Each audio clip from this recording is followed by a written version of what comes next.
So, back in May of 2025, something pretty serious went down.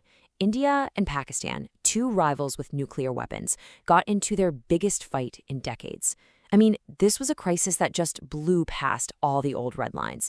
We're talking new, devastating weapons being used for the first time. And it pushed the whole region right to the edge. So, let's get into it and break down exactly how this all unfolded, day by day. So for 4 incredibly tense days, May 7th to May 10th, basically the whole world was holding its breath. You had these two nations just trading blows, and not with small arms. We're talking cruise missiles, ballistic missiles, and even swarms of drones. You got to understand, this was not just another border skirmish. This was military action on a scale and with a reach we had never seen between them before. So you're probably asking the same questions we are, right? How on earth did it get to this point? What exactly happened on day 1, day 2, and so on? And maybe the biggest question of all, what does this whole episode tell us about how war is changing, especially when nukes are in the background? Well, we're going to dig into all of that. All right, to really get a grip on this, we've got to go back to the spark that lit the fuse. And it wasn't just one single thing. It was really the boiling over of years and years of frustration that led to a massive, and I mean massive, change in policy. So it all starts on April 22nd. You have this place, Pahalgam. It's a well-known tourist spot in Indian-administered Kashmir. And then tragedy strikes, a horrific terrorist attack. Gunmen open fire and kill 26 people.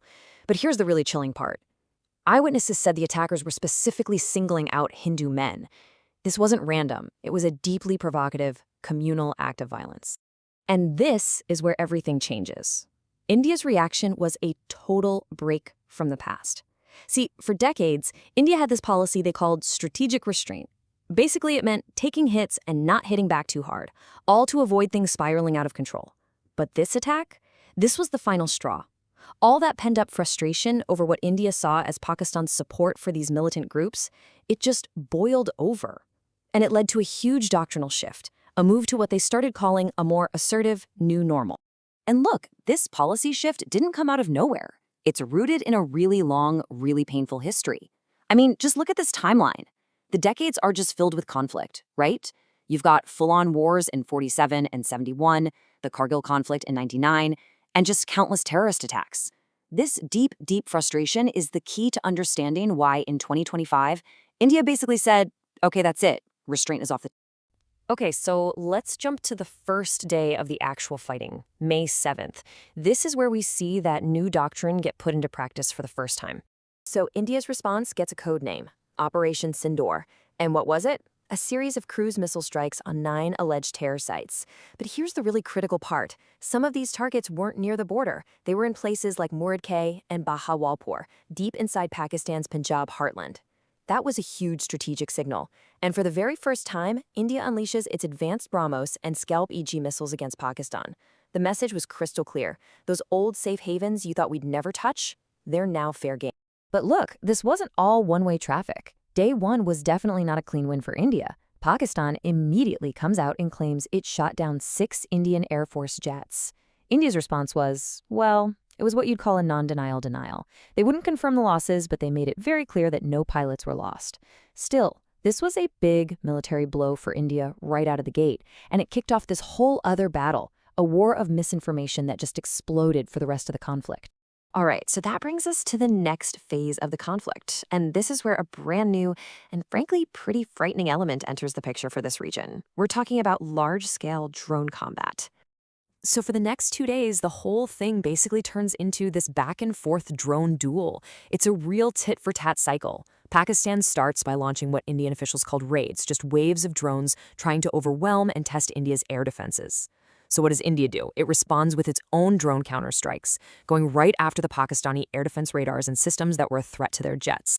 And the tech and the story being told here are both super important. India was using these really sophisticated Israeli-made drones called loitering munitions. Think of them as drones that can just hang out, circle a target, and wait for the right moment to dive in and strike.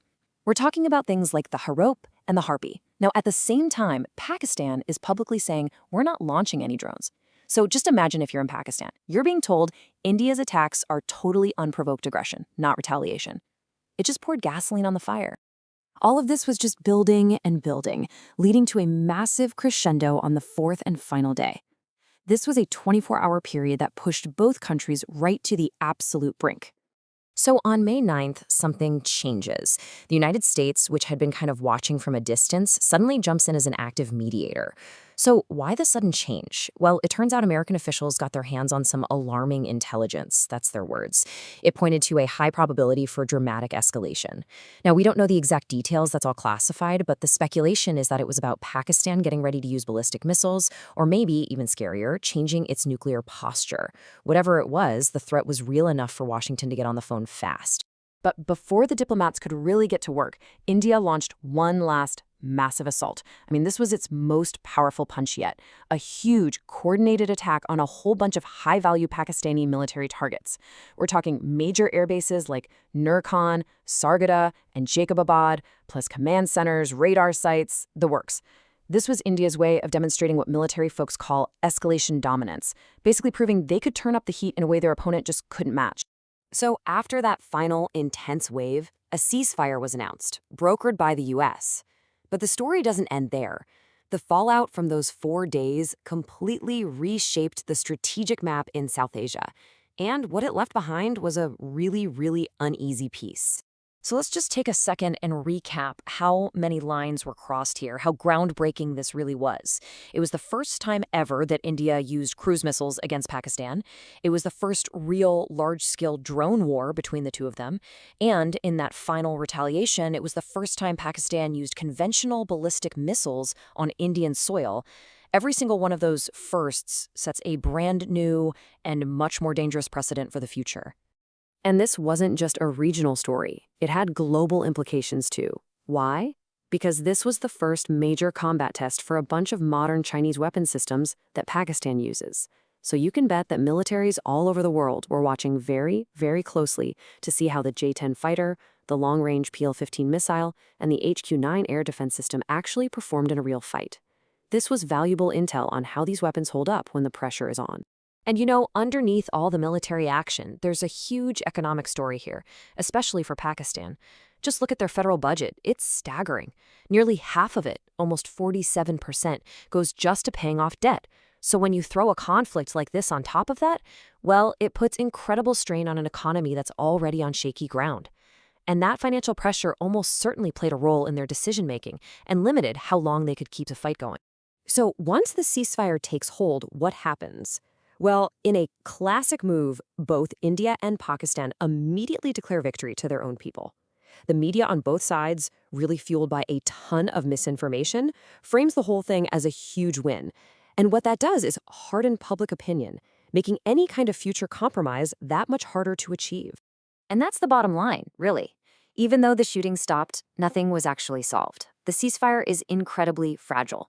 All the core issues that started this whole thing, the fight over Kashmir, the problem of cross-border terrorism, that deep, deep national rivalry, it's all still there, just simmering under the surface. And that really leaves us with a pretty sobering final thought. This crisis in May 2025, it wasn't just a one-off event. It created a whole new baseline for what conflict between these two looks like. The red line for using advanced weapons, like cruise missiles and drones, has been crossed. So the question we have to ask ourselves now isn't if there's going to be another crisis. The real question is when, and how much worse will it be next time?